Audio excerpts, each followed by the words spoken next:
live. Welcome. All right, everyone, welcome. So today we're going to be talking about, is your business making you anxious? And I'm going to go over three easy change management tips that can help with that. So, if this is your first time joining me, my name is Tina. I'm a happiness coach and I help business owners deal with the emotional side of business, whether that's an emotional roller coaster, sometimes you're up, sometimes you're down. And even if you are fine with your emotions, there's probably somebody on your team that has some emotional challenges and you get to deal with those things. So, I help you shift that perspective from the challenging emotions, the more difficult ones, anxiety, depression, anger, frustration, all of that kind of stuff, and shift you into a happier place. Because happier people are much more productive and it's good for you, good for your business, good for your team.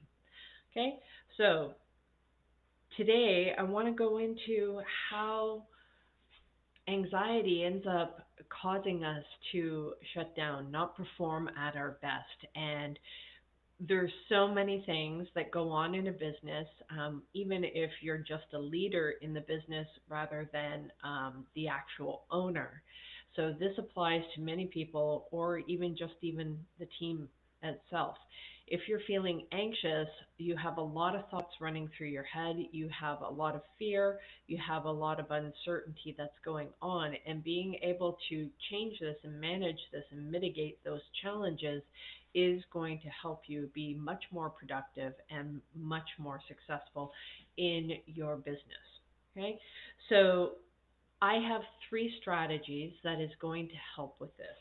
And these are things that I do, especially when the thoughts get overwhelming. You know what they're like, where you can't really sleep very well. You're thinking all the time. You're like, oh, what if this happens? What if that happens? Oh, I still have to do these things. And oh, shoot, that's not done. Oh, this person called in sick. All of these different things go through our head, and that can cause us a lot of anxiety, cause us not to perform at our best. And so the first thing that I do is I call it, we're going to do non reactive observation. And what do I mean by that? So, non reactive observation is pretty much what it sounds like. It is, it is the ability to observe our fears, right? So observe our thoughts, understand what's going on in our mind, and just pay attention to those thoughts, but not react to them. So we're going to pay attention to our thoughts and the emotions that come up afterwards. So um, when and if I could describe it, I want you to think of like the Matrix, where you see the code and it's all like trickling down. You have that kind of effect. I want you to see your fears to be like that. Hey, Wendy, uh, oh yeah, definitely. Please follow me and accept the friend request. So send that to me, and you'll get notified when I go live. And I apologize right now. My schedule's a little all over the place because I've got a couple other things that I'm working on, trying to that's eating up a bit more of my time. But I always come on before I go to sleep. That is a commitment that I've made since December, and I have followed through with that. So. Back to what I was saying there with the matrix and the code. And so our anxious thoughts, our fears, and all of those worries and concerns that are going on.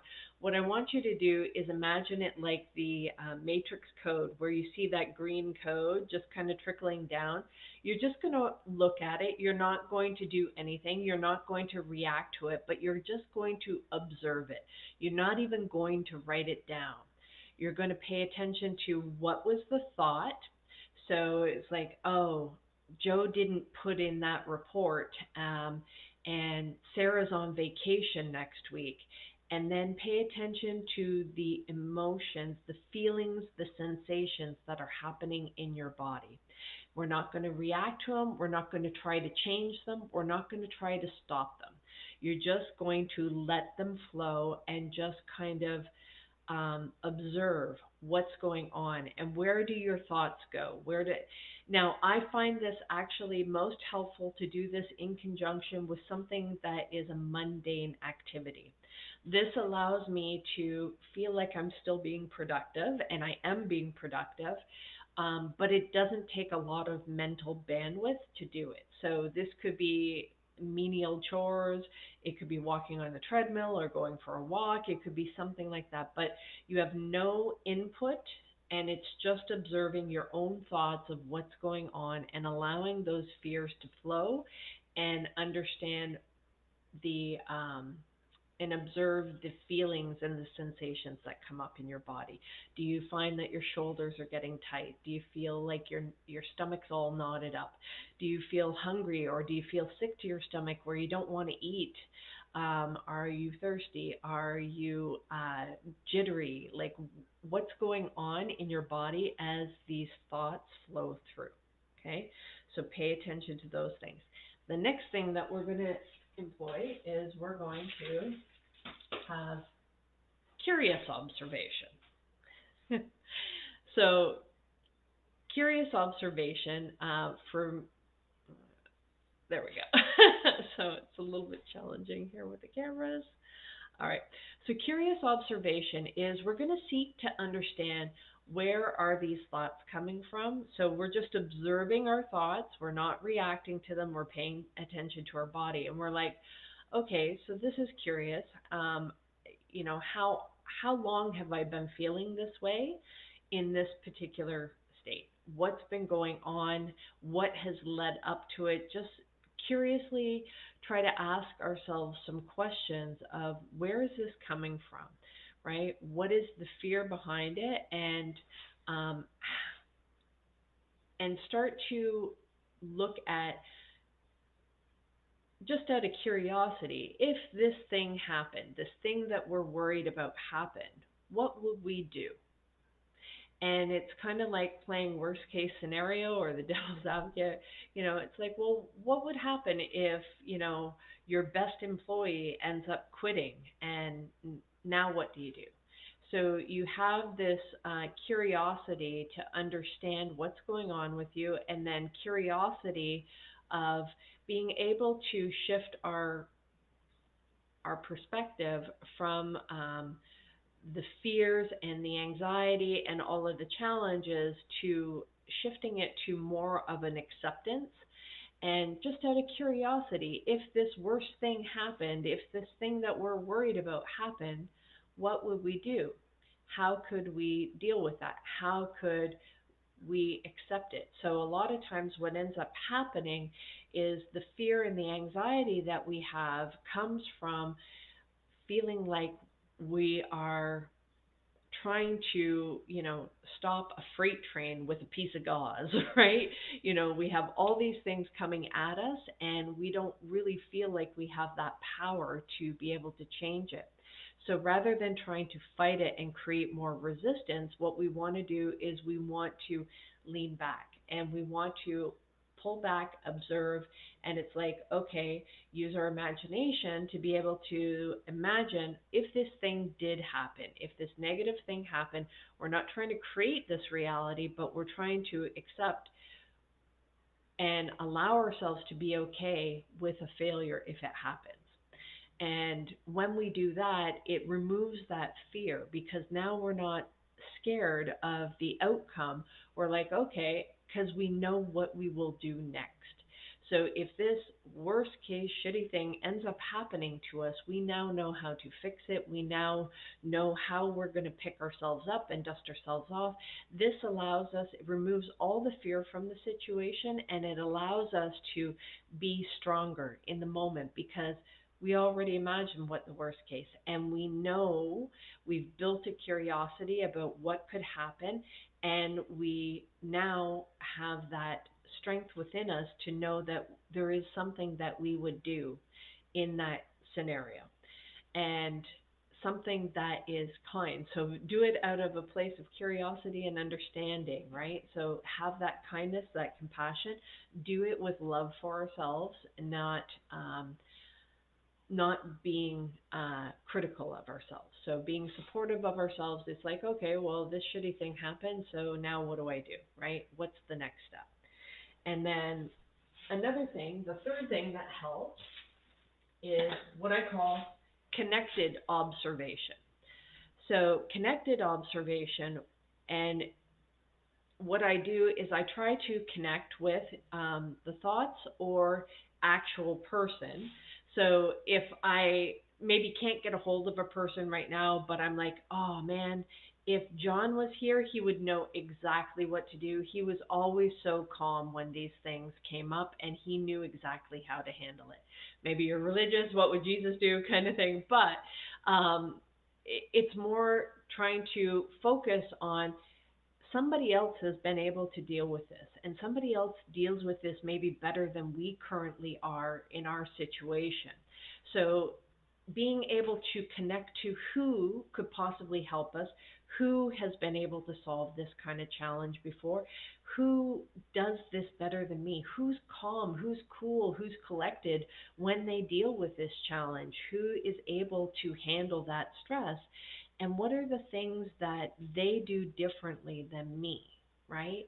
So when we start looking at those kind of things, Eric, thank you for liking the live. I appreciate that interaction. So we want to be able to really check out who, and and maybe you're like, I don't know who has come across this kind of challenge. Now we need to start to connect with people and start asking questions and start saying, hey, this challenge is coming up for me. I have no idea how to solve it. I don't know how to get the black screen of death off of my computer, or, I don't know how to, um, you know, pull this invoicing, and who knows how to do this. So you start seeking answers. And one of the things that can cause us the most amount of anxiety is us feeling like we are completely alone, that there's nobody that knows how to solve this problem. And so when we reach out to a power greater than ourselves, so sometimes it's prayer, sometimes that's a mentor, sometimes that's, John in IT that knows how to fix the computer, right? So we start to reach out and we start to connect with other people, which means we have to be vulnerable. We have to know what is making us anxious. And it's by trying to stop our anxiety rather than letting it flow that causes us to um, feel that anxiety, and keeping it in and bottled up causes us to perpetuate and increase that anxiety. It's like a pressure cooker that ends up happening, and then we either have a breakdown, a meltdown, a blow up, something like that ends up happening. Or maybe you're like kitties and you end up farting uncontrollably and it ricochets all over the place, right? So there could be something like that, and you really don't want that kind of thing, because then that can create a whole other issue, right? So you really want to um, find out who you can connect with, and make sure that those people are understanding and they're caring and they're supportive of you, because we deserve that kind of support. And when we have that support, because we actually open up and dare to say what's truly going on with us, that is going to reduce the anxiety. Now, we might have anxiety about talking about the things that we're doing, but when we actually can do the hard work and lean into that, knowing that our feelings are not facts, they're not going to kill us, and the whole purpose of talking about our feelings and our emotions is so that we can shift them, that we can solve the problem. We can see that it's not as big as our mind creates it to be. So when we do these three steps, it really helps reduce that anxiety, and we'll find, rather than trying to stop it, shift it, change it, all of that kind of stuff, we're going to flow with it and see that it's not even a big deal. So be non-reactive in your observations of your thoughts and your feelings, and understanding where they are coming from. You're going to be curious as to where, how can I solve this? What has happened? Where are these thoughts coming from? Where are these problems coming from? And how do I shift this? I'm curious about how can we solve this problem? Hey, good morning, Joris. So we want to make sure that we are curious, observing how can we solve the problem.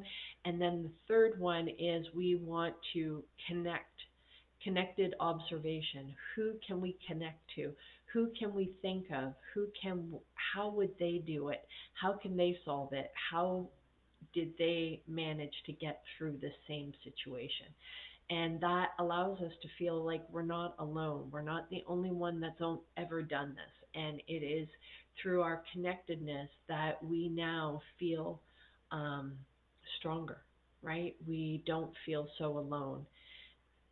Hey, Joris, you're from Brazil. I'm from Canada. So guys, that is going to be the short, quick training. It's only 15 minutes tonight, but I am going to wrap it up. And if you want, please go to my YouTube channel if you want to check out the replay or the other videos that I have.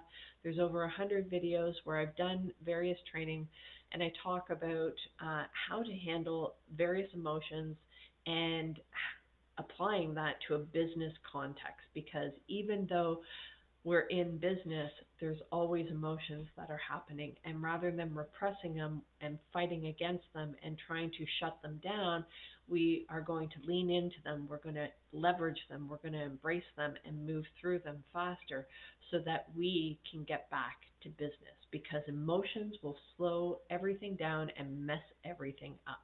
So, is this the legacy builders again? I'm not sure.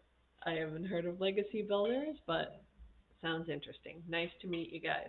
So guys, Coach Tina B 125, that's my YouTube channel. Go check it out. Make sure you subscribe. And if you haven't done this on TikTok or Facebook, make sure you follow me, and you'll get notified when I go live, because it is a little bit sporadic as to the times that I'm doing it, but every day for sure I come on. Okay? So guys, that's the training for today. If you're feeling anxious and your business is making you anxious, try these 3 easy change management tips to help you out. Okay? Have a great night, guys. Bye.